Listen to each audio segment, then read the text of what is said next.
Welcome to Health and Safety Conversations. Here's your host, Tom Bourne. Hi, and welcome to Health and Safety Conversations. I'm your host, Tom Bourne, and with me today is the absolutely marvellous and inspiring Nayab Sultan. Nayab, how are you? I'm very well, Tom. Thank you very much for the invite. No problem at all. Now, Nayab, whereabouts are you located at the moment? So you'll tell from my funny accent, I was born and raised in the UK, but I live in the west coast of Canada in Vancouver. Oh. So at the moment, it's in the west coast. Okay. But I tend to work internationally as well. So Absolutely. Now, I know a little bit about you and your impressive background and your education and what you've actually achieved professionally.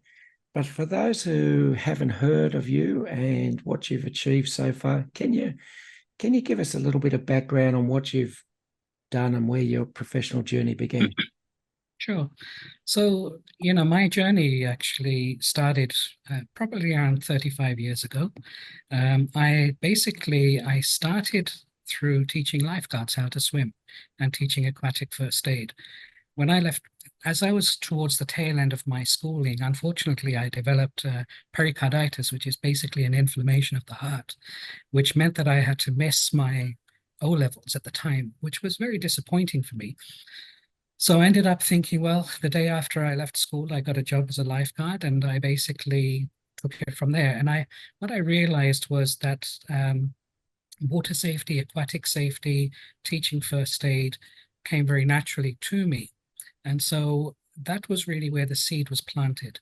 Now, oddly enough, the very first day of my job, within the first hour, oddly enough, I was asked by a supervisor to go and clean one of the changing rooms in this particular outdoor swimming pool in a place called Brockwell Lido in Brixton, for those who have traveled to London. And unfortunately, what happened was that previously somebody had poured some chemicals down the drain. And when I mixed my chemicals in a bucket of water, there was a reaction, and there was a reaction. And so unfortunately, what happened was that I became overcome by this gas, which I suspect was probably some kind of chlorine-based material. And it basically meant that I had to be pulled out of that area by one of my co-workers. And cut a long story short, I basically got blamed for it by the health and safety officer. And he said, well, you shouldn't have been mixing chemicals. And I said, well, I didn't. Honestly, I didn't. I just put the chemical in a bucket of water, and there you go. And so that sort of lit a fire under me, thinking, well, hold on, I must have some rights. And I know the basics of chemistry because I'd obviously been to school. And so that actually led to me spending all of the money that I earned, absolutely every pound and penny, to pay for a diploma in safety. Now, at the time, safety in the late 80s wasn't really a discipline that most people followed. It was something that perhaps you did by default as part of a job function. So in my case, I decided to put everything that I had, everything that I'd earned, into learning about safety. And I really didn't do it for any other reason besides wanting to know if I was right, And so fortunately, it came naturally to me. I think I was like a sponge at the time. I'd never studied safety, so I just absorbed everything. And the 3-year course I managed to do in 5 months. And unbeknown to me, I got the highest grades ever in the history of the professional board exams. I wasn't aware of this at the time, but they sort of mentioned it to me a couple of years later that, oh, you're that chap Nayab, who we use your answers as the template of the model answers. So really for me, I was told by my peers that you're pretty good at the safety stuff. You should think about it as a career. And so that's really where the seed, like I said, the seed was planted through my water safety. But then once I did that program, I realized that perhaps I knew a little bit more than I gave myself credit for. Fast forward some years later, I ended up working as a safety officer the Channel Tunnel, which is the underground, sort of under the sea connection between England and France. And that's where I really learned a lot about safety. I mean, really grassroots at the point of work, seeing, smelling, tasting, feeling everything that these guys and girls are exposed to. So it became a very good practical training ground for me. And that's really where the fundamentals of my safety career started as a safety officer back in the late 80s. And I think at that time also I realized very quickly that I perhaps was a little bit different from my fellow safety officers. Most of the guys that I was working with typically did the job because it was paid employment. For me, I came through passion. And that conviction of why I wanted to learn, I wanted to make sure that I was always correct and accurate, led to me having a real different mindset. My mindset was very much about labor protection, human rights, public safety, public environmental, occupational health and safety. And that was really where my mind was different. I realized that that was something that was important to me. And I've never really looked back since. I've got degrees in occupational hygiene. I have several master's degrees. I have an honorary doctorate from Malawi for my work in occupational health and safety there. And currently I'm doing a doctorate. I'm hoping to do a Doctor of Public Health in occupational health and safety, specializing in silicosis, which is really my area of expertise now that I've mastered over the years. So that's really me in a nutshell. I don't know if I missed anything, but let me fill in a few gaps that you humbly have forgotten there. Okay, you've worked with basically Safety Without Borders. You're a specialist for registered expert for the United Nations, currently on call. You have achieved a lot. You've done a lot of work with South African coal miners. You've done an incredible amount of work. And look, without giving compliments that aren't necessary, thank you, because you've done a lot to help workers. You've done a real lot to help workers. And to be honest, a year ago, I'd never heard your name. And it was like, so congratulations. I would suggest, but because of your background, you've also got a very strong social justice bent. Would that be correct? That's correct. I definitely, I think humbleness, humility was important for me. I come from very humble backgrounds, being born and raised in the slums of London, a place called Hackney, which was notorious for drugs and violence and crime, etc. I used education as a means to sort of empower myself. I stayed away from those temptations by throwing myself in my sports and trying to learn things. So I think you're absolutely right. This social justice aspect is important, which is why the very first opportunity I got to get some international experience, I took it. I managed to, I had an uncle living out in St. Vincent in the Grenadines in the Caribbean. And I had an opportunity to work as a volunteer safety professional. And when I went to St. Vincent, I realized I was the only one there, the only person qualified in safety, occupational health and safety. I was still a young guy.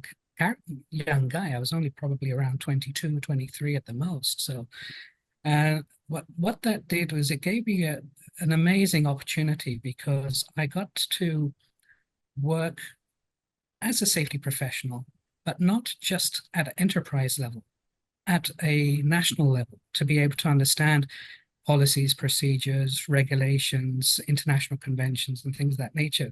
So what really has made me different from my peers, Tom, is that I always had a parallel career. I've always been a health and safety officer or a health and safety professional, but I've also been a specialist in occupational health and safety, specializing in developing countries. And that's really where my real passion is, on that development side. And that's why things like opportunities that came up in St. Vincent and the Grenadines to be the advisor, to work with Botswana, Namibia, Malawi, now more recently with Eswatini, which is the old name for Swaziland.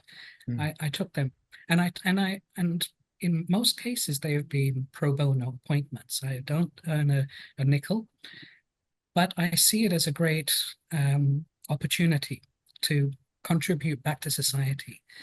Most of my peers, bless them, there's no criticism on health and safety professionals. They tend to keep their focus usually on their occupation, or their learning journey is their individual journey. But for me, I definitely feel that I have an obligation. I'm not being self-righteous, but I have an obligation to share that knowledge and share it with those who need it the most. And I've definitely seen some really heartbreaking scenarios, which always remind me that I'm doing the right thing. And the United Nations thing has been definitely the cherry on the cake for me in terms of trying to work with them whenever as the necessity arises. Recently, I remarried back last year in March. And in February, I had an opportunity. It was a great opportunity to work for the UN as a safety professional at their World Coordination Base out in southern Italy. And I chose not to take it, even though it would have been a great position because I wanted to get married the next month. But those sorts of opportunities do come up, but they're very, very specialized positions. It's not just you've done an NEBOSH qualification, or you've done a particular certificate.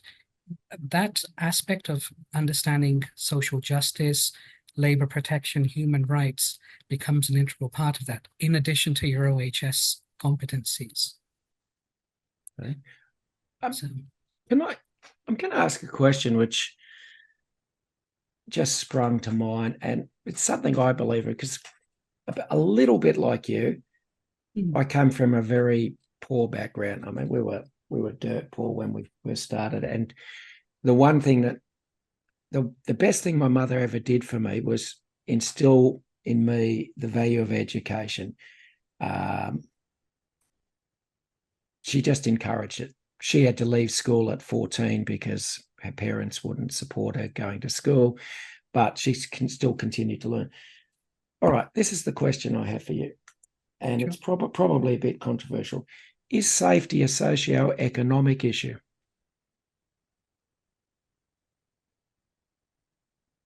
Is it a socio-economic issue? Insofar as the poorer the people, the poorer the environment, are the workers put more at risk? 100%. I would definitely say yes. I definitely notice it more in developing countries. And now, it's a funny thing. It's a good question. It's a valid question. I do have professional disagreements with some of my peers.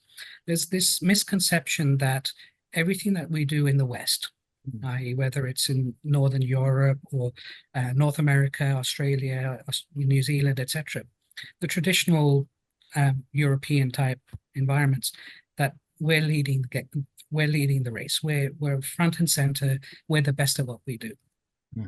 And that actually isn't quite true, because having been around the world, having worked in different environments, I would say that we tend to follow quite often, and then we refine things and we modify things.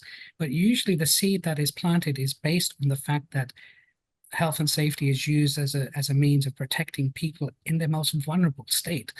I remember the absolute worst job, and I still shudder when I think about this.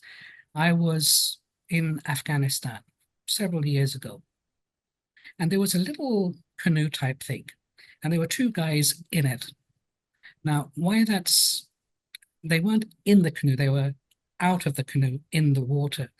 Why this is something that shocked me was that it was actually an open sewer. And so what was happening was that they were up to their necks in this raw sewage, and they had a kind of this backward facing shovel, and they would dive down, and then they would scoop up the bottom of the canal, and then they would throw the effluent into the canoe so they could remove it so that the canal could continue to flow. And I remember thinking, my God, that has to be the absolute worst job ever, because you could smell this thing from miles away. But this guy, these two individuals, young chaps, would dive underneath the sewage to clean the canal. There's no, do you think that they had any protection in terms of occupational health and, vaccinations and wearing PPE, a safe system of work? If they drowned in it, they drowned in it. You couldn't get much worse than that. And I've definitely seen really hideous scenarios like that around the world. Another one I saw, and I remember I was sitting with a safety professional. He was a chemist by background. And we were parked at some traffic lights. And this again was in Afghanistan. And a lady came, tapped on the window. And I don't speak the language, Pashto, and she had a veil covered. And I thought it was for religious reasons. And he said, she's saying something to you. And then he translated for me. And basically what happened, she removed the veil and I saw no nose. There was no nose. You could actually see the skeletal structure of her jaw. And basically what he said was that was from working in a nickel plant or some kind of description where they were exposed to these acid vapors. And without any protection, what had happened was it ate away at their oronasal cavity. And she actually had this portion of her face was completely gone. And she was young. She must have been in her mid-20s. So socioeconomic, yes, definitely. I think we take a lot of things for granted in the West. We have protection, we have laws, we have standards, but that doesn't always apply around the world, even though there is legislation through the ILO, the International Labour Organization, that is there to set some basic minimum requirements, but there is a big discrepancy between those who have protection and those who don't. And that's why I do so much on the development side, because I see that time and time again, that people have virtually no protection whatsoever. Yeah. All right, you've specialized, and as you said, you're specializing currently in lung health. I think Yes. that's the way to say it. And silicosis in particular. You did a lot of work with silicosis with South African miners. Can you tell us a little bit about that? Sure. So back several years back, as I mentioned, I had worked in Malawi as a professor, and I'd had the opportunity to work in Botswana as well, in Namibia. I always was aware of the fact that Swaziland at the time was this small landlocked country of the Zulu warriors. But what made it particularly interesting to me, and I'll use the word interesting, was the fact that it had the world's highest prevalence rate of HIV and AIDS. 27% of the population have HIV and AIDS. And then once I started looking at the statistics, I started getting quite surprised and quite alarmed about how things were connected with tuberculosis, things were connected with silicotuberculosis through silica exposure, and malaria, and neglected tropical diseases, and these communicable and non-communicable diseases. And I thought, well, that's really out of the remit of an industrial hygienist and an occupational health and safety professional. But then what happened was, whilst I was looking at it, I read a small blurb from a chap who was in Eswatini talking about miners and there being no protection for these people, and how so many of them would work as migrant mine workers in South Africa, which is considered to have the richest, or amongst the richest, gold reserves in the world. It was an opportunity that a lot of the menfolk had because of high unemployment rates. And they would go to South Africa, they'd work, and because of the time of apartheid, there was this issue with racism, blatant racism. They're a Bantu racial group, the Swazi, and they were treated very, very poorly. And they were given the worst jobs, Tom. They were absolutely given the absolute worst jobs. The white miners were sort of held back. They were in sort of the safe zone. They would go and do what they needed to do, the Afrikaners and the Europeans who'd go for work purposes. But the Bantu, or these particular Eswati miners, would be given the really dangerous jobs, the tough jobs. where they were also exposed to extremely high levels of silica dust and other contaminants. And when I started looking into it, I reached out to this gentleman. It was the time of before COVID, actually. And we ended up having a very interesting conversation. He also happened to be an OHS professional in a former life. He was a safety supervisor, I believe, in one of the mines. He was a union rep. And then he started to tell me the challenges and the problems that they had. And I remember before the conversation was up, I said, how can I help? And that, was really the start of that relationship. Now, I continue with that even to this day, but the mandate has expanded exponentially. So what started as Eswatini in Swaziland is now Sub-Saharan Africa. And in my remit as the specialist in occupational environmental diseases, I look after 400,000 ex-miners and their dependents, and up to 1.7 million miners and ex-miners within that portion of Southern Africa. And I do it not on my own, of course. I do it through a team of health professionals who work in each individual country.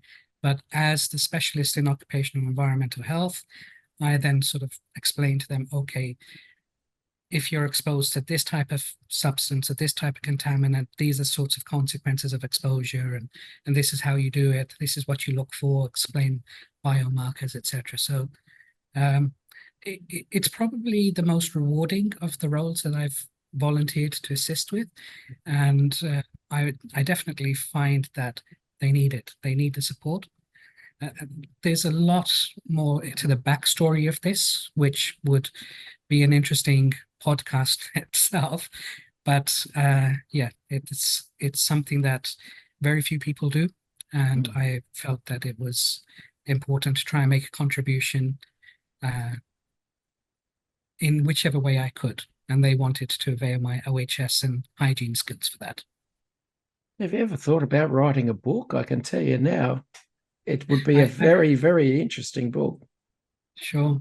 In fact, that's definitely something on the cards. I did write a book during the time of COVID with some of my colleagues in Chile and Peru on smoking and silicosis. And we're actually working on doing a silicosis encyclopedia, which will be a fantastic project to work on. And that's already started. So hopefully watch this space in 2 years or so. There should be something announced on that. Fantastic. All right. Just speaking about silicosis. Yes, sir. I'd say I don't know what it is internationally, how it's been in the news internationally, but I know in Australia for the last 2 years, it's been front and centre in safety circles. Just for those who may have had their head in the sand for a while, why is exposure to silica dust such a problem? So silica or silicon dioxide is probably the second most abundant mineral in the Earth's crust after feldspar. It's everywhere. It's all around us. We tend to find it in sand, in rock, in different types of minerals. You find it in different places, and it's used extensively in industry for different manufacturing process, whether you're making glass or tiles or bricks or whatever it might be.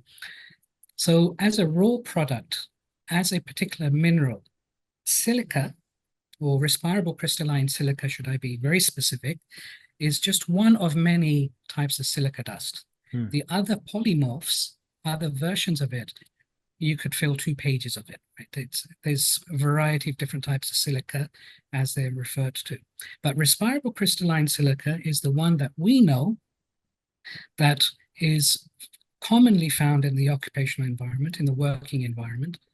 And once it's in a respirable form, once it's broken down and it becomes airborne, on inhalation, it can actually cause some damage to the lungs. Usually the upper lobes, it goes down because it's such a fine nanoparticle. The particles are absolutely microscopic, 0.02 microns per cubic meter. What tends to happen is that they'll just go down. And even the little hair and the mucus that we have as defenses, sometimes they're not enough, to stop the particles from going down. And so what tends to happen is they'll eventually get lodged into the lungs. So if you imagine the lungs themselves are like grapes, right? And those little alveolar sacs is where they tend to go down. And what they do is they lodge themselves in there, and that through a chemical reaction with also the macrophages, which is a defense mechanism that the body has, goes to try and deal with this foreign body. And what happens is the chemical reaction, and what happens is that portion of the lung tends to get scarred, which we call fibrosis, scarring of the lung. And the problem with silica dust in particular, and I'm going to refer specifically to silica dust, is even once the exposure is stopped, Tom, Nayab have been exposed to a lung full of this stuff, but even when we come out of it, damage just continues because it's there already. It's there physically, and it's going to continue doing its thing.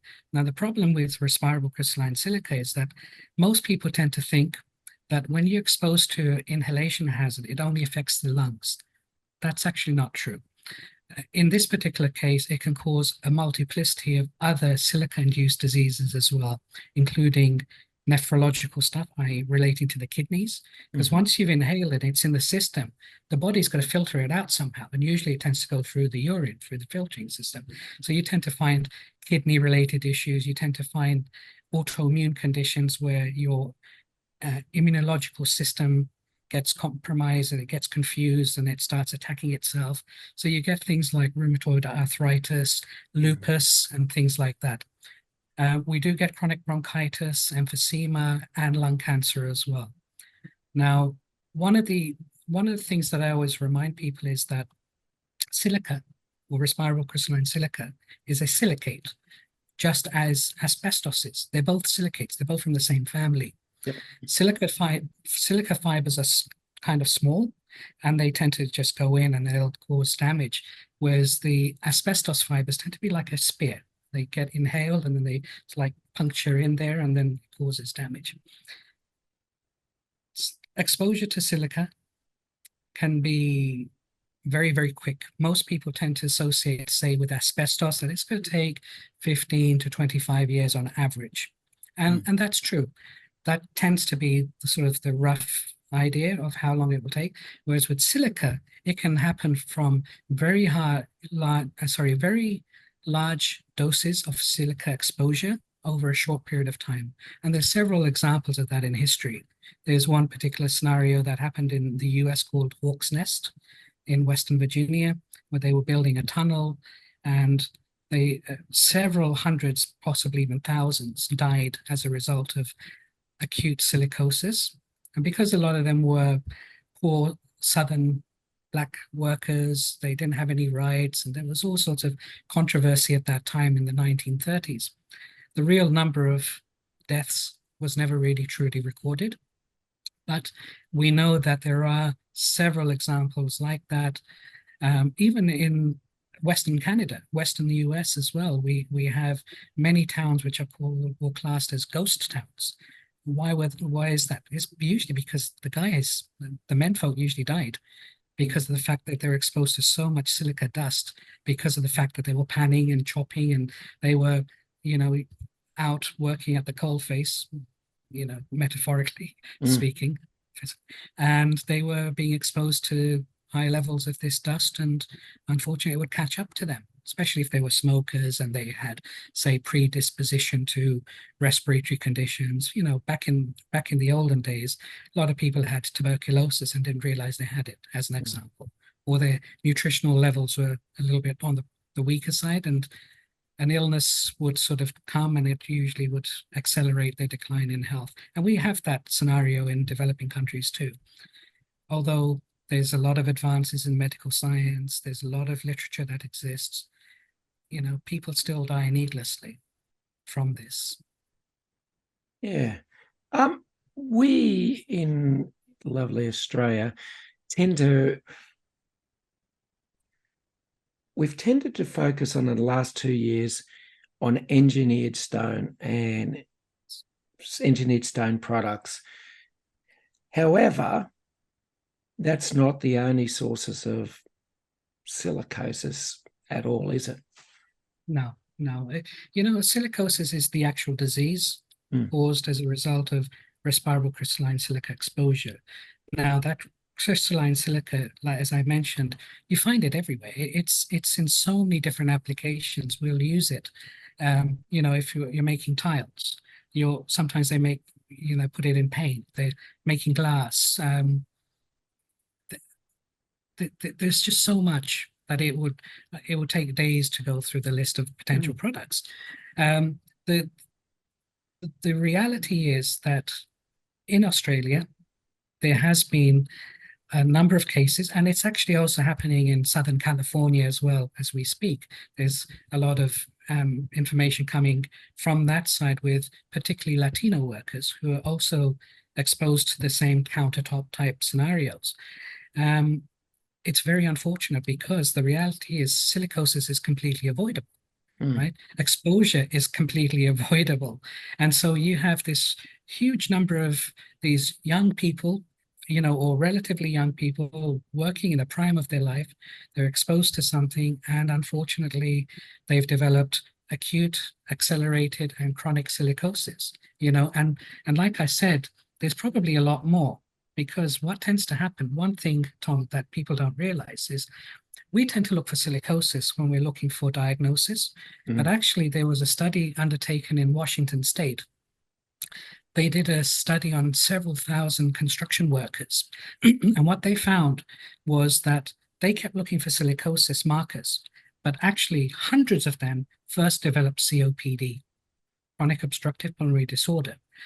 So the study sort of alluded to the fact that, are we looking at the wrong things? We're waiting to see silicosis on the horizon, but actually we should be looking for other diseases first, like COPD, like chronic bronchitis, like emphysema.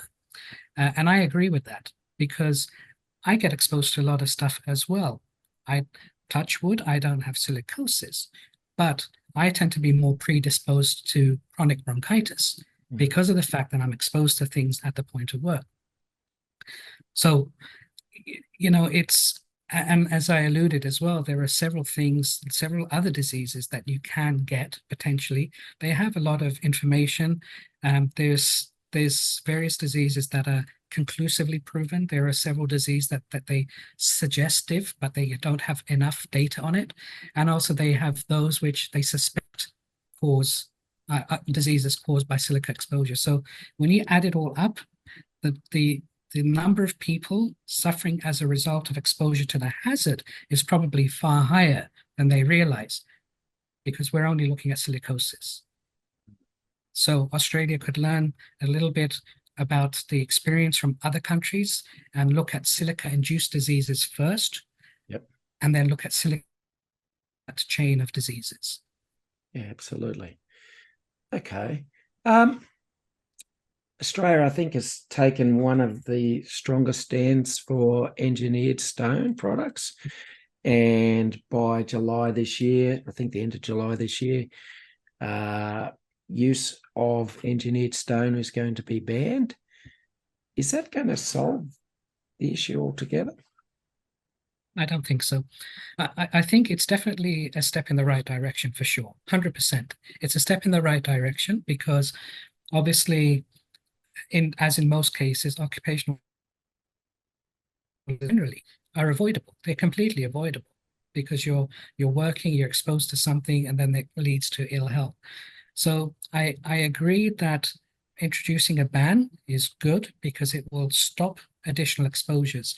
But the problem is all of the people that have been exposed already. It may take several years in some cases for some individuals to manifest those signs of silica-induced diseases or silicosis. And in some cases, some people are asymptomatic. They don't actually show the symptoms of, a cough or chest tightness or wheeze or whatever it might be. The symptoms can be different for different people because we're all individuals. But the reality is that putting an end to it right now will help the younger generation or those after July who would have been typically exposed. But all of those who've already been exposed, I think you probably see a spike as the latency kicks in, back down again. And that was exactly what we saw, for instance, with asbestos issues. Yes.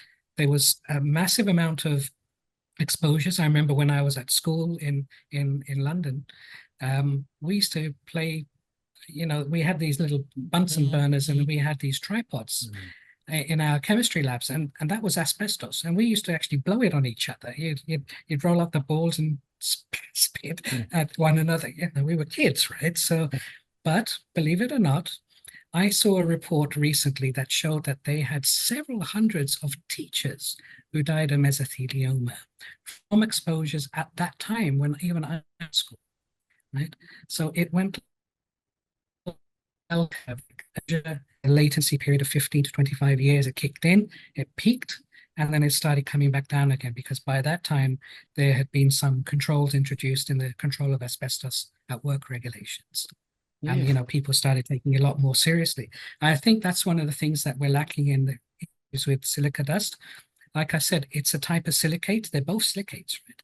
One asbestos and one is silica. They're both silicates. They come from the same kind of family.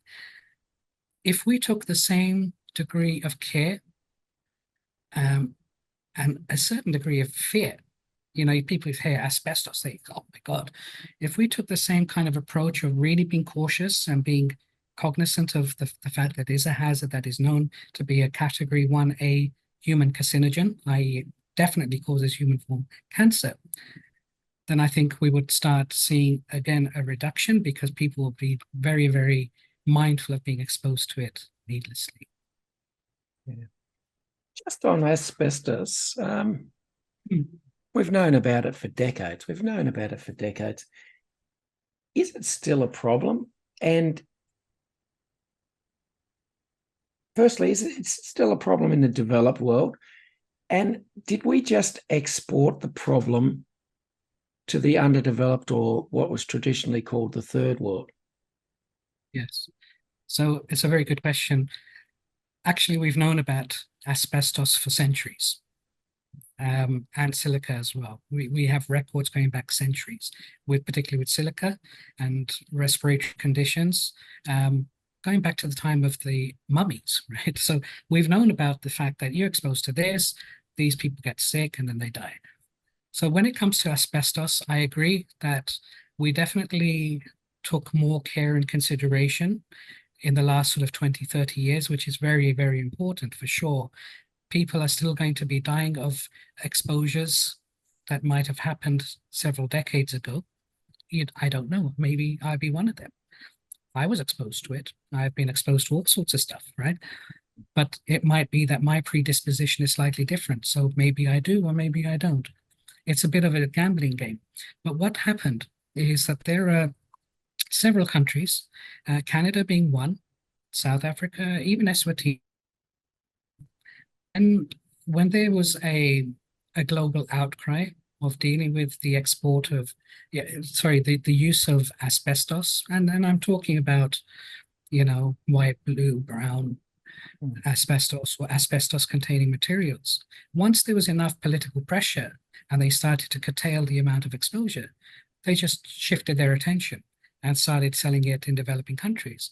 I remember going to a slum in India once, and I remember walking past this particular shop, and I'm not from there, so I didn't quite understand what was written. So I asked the chap who was with me, I said, what does that say? And he said, this is asbestos. And I looked at it, it was asbestos cement sheeting. And basically what they were doing, they were traders. They were selling this sheeting, and this is only like 5-6 years back. And they would cut it in the workshop and they would just give it to you. And I've got this great picture of a guy sitting on top of a pile of asbestos cement sheets, smoking a cigarette, and it's like 8 feet off the ground, right? So yeah, I think we as users in the Western world We just kind of, we're a little bit naughty when it comes to commercial pressures, and we just shifted the attention and sold these things overseas. And I remember helping do a documentary with CBC, Canadian Broadcasting Corporation in Canada, probably about 15 years ago. And what had happened was that we realized that as the legislation started to kick in, controls started to kick in, these mines, the mine was actually called Asbestos. The town was called Asbestos in Quebec. They just said, okay, fine, domestic market is closed. We're just going to export it all. Lock, stock, and barrel. Yeah. So, yeah. I asked that question because my lovely wife asked me a question about engineered stone bench tops not long ago, and she said, there must be years' supply of these, that have been produced that now they can't use in Australia. What are they going to do with them? They're going to destroy them. I said, no, they won't destroy them. They'll probably appear in Indonesia or India or some other country because the protections there aren't as stringent as what we have here. It's one of those things that I think is, I don't know, not very just. It's an ethical thing, right? Yeah. If Tom owns a factory and he knows that he's got a product that is known to cause cancer, then Tom's going to probably think, yeah, you know what, bad karma as well. I'm not going to sell this stuff because, my money's going to be tainted and I need to sleep at night, right? So Tom being a just fellow, he's going to say, yeah, you know what, I'm going to speak to the government. I'm going to say, okay, guys, what do I do with this stockpile? Maybe there's some kind of scheme where you can give it to them and then they will give you back a percentage of that, like they've done with different products around the world. That might happen. That may be a way that they can do it, and then maybe they'll destroy it. The reality is that they've done the same with weapons and things all over the world.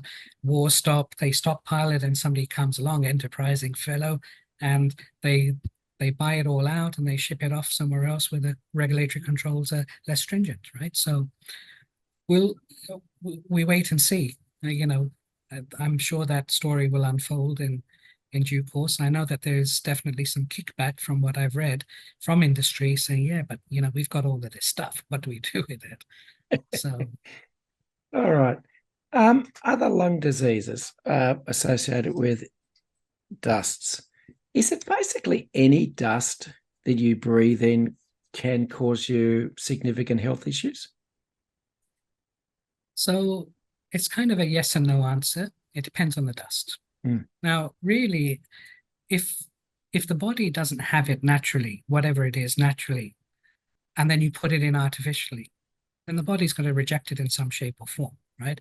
So it can't be good for the lungs because the only thing that you're really meant to have down there is air.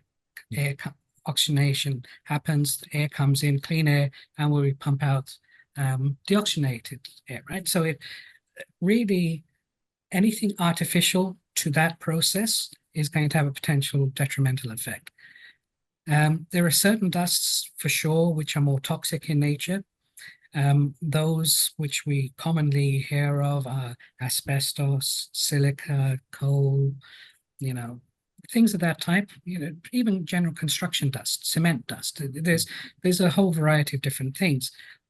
The reality is that it's not good for the body. Once it goes in, the body's going to do something with it. And usually dusts, once they go down into the deeper portions of the lungs, it's very hard to bring them back up again. If it gets stopped by the nose or the throat, in terms of, sputum, and, you can sort of blow your nose or you can cough up phlegm, the body sort of defended itself a little bit, but there'll always be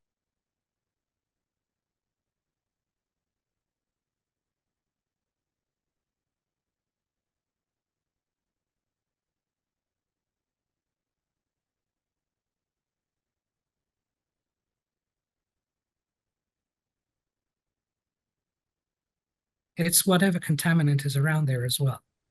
If it's contaminated with something else, construction dust, etc., then you're breathing in a combination of dusts. And so the consequence of exposure could be more complicated, toxicologically speaking, than just one hazard. Yeah.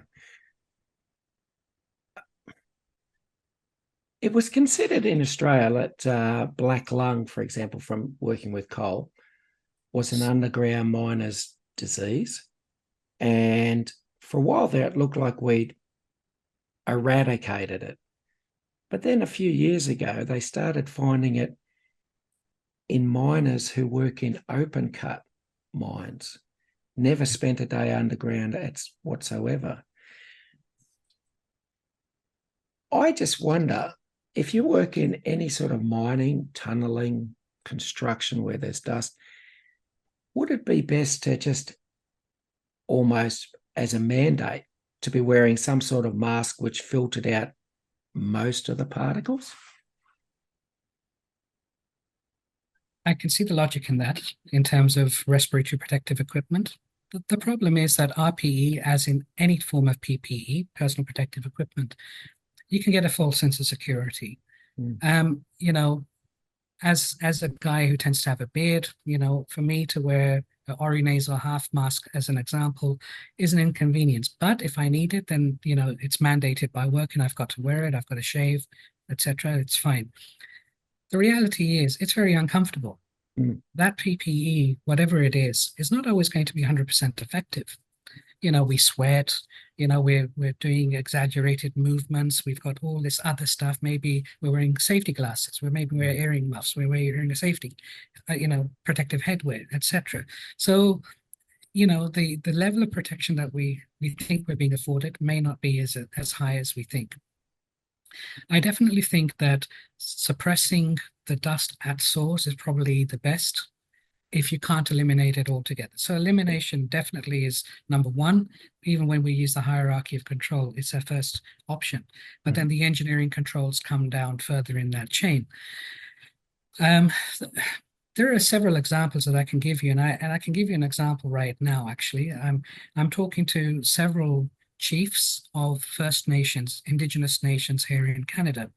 And in a recent job that I had, I was responsible as the Director of Health and Safety and the Environment for one of the largest First Nations in British Columbia. And about 70% of the gold mines in BC are in their traditional territory. And these individuals, this First Nation, were also very enterprising. So they're working on the haul roads, they're dealing with the mines in different capacities. So the guys are being exposed to a variety of different hazards.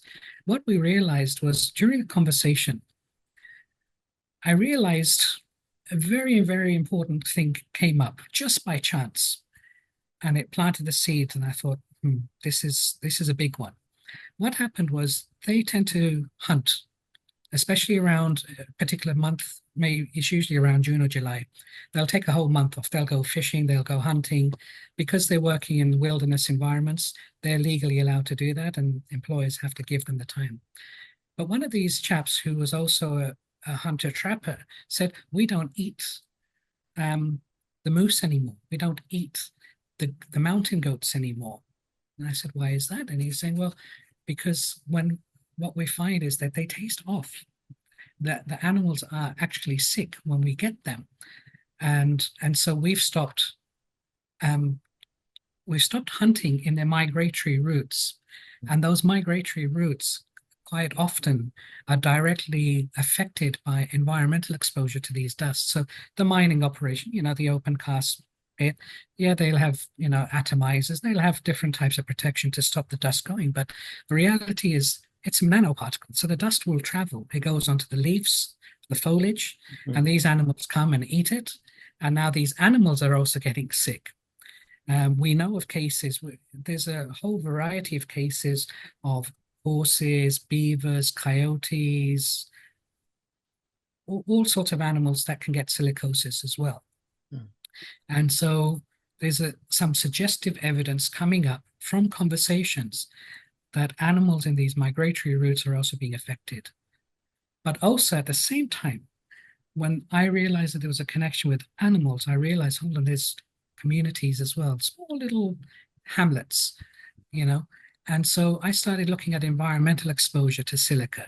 And I realized there's a vast wealth of information on that as well. Like one in particular, that came up, a study in the Himalayas, sorry, where this whole town pretty much had silicosis or silica-induced diseases, and they didn't work in mining. But what was happening was it was coming from the bedrock, it was coming from the rock, and because of the dry, arid conditions, they were inhaling the dust, and it would then enter into their homes, etc., etc. And then they'd be using biofuels like coal, and then they're having exposure to that as well. So their health status was considerably different, even though they're living right up in the mountains where the air is clean and pure. They were inhaling the direct consequence of those hazardous substances coming into their breathing zone from the environment and from within their homes. So yeah. I don't know if that kind of answered the question, but yeah, no, that was good. I'm just curious. You're talking about particles which are seen under a microscope. People working in work environments, could they be unaware that they're getting exposed to dust because it is that small you can't see it? Yes, 100%. One of the rookie mistakes, particularly what I've seen from our peers as health and safety professionals and others as well, is that they'll use sight as a means of control. And what I quite often remind people is the moment you can actually see a plume, a dust cloud or something, you're way past the occupational exposure limit anyway. Whether it's the 8-hour time-weighted average or whether it's the 15 minutes short-term exposure limit, you're way past it already, because the amount of respirable crystalline silica that you need in order to exceed that is microscopic. It's very, very tiny. So the moment you see a plume, you're way above that. So it's not a good strategy as a means of control, for sure, because that will surely lead to more complications. What's to say that people won't say, well, I couldn't see the radiation. Of course you can't see the radiation. Doesn't mean it's not there, right? That's right. All right. Nayab, I feel like I could have talked to you for hours and hours and hours, but unfortunately we're running out of time. So I just want to say thank you so much. I'm truly humbled to have someone of your caliber speaking to me. And just for today, we'll have to leave it there. But thank you so much. And I really do look forward to speaking to you again soon. Thank you, Tom. I enjoyed our chat and enjoyed the opportunity to share and learn from you also. So appreciate that. Thanks for listening to Health and Safety Conversations with Tom Bourne.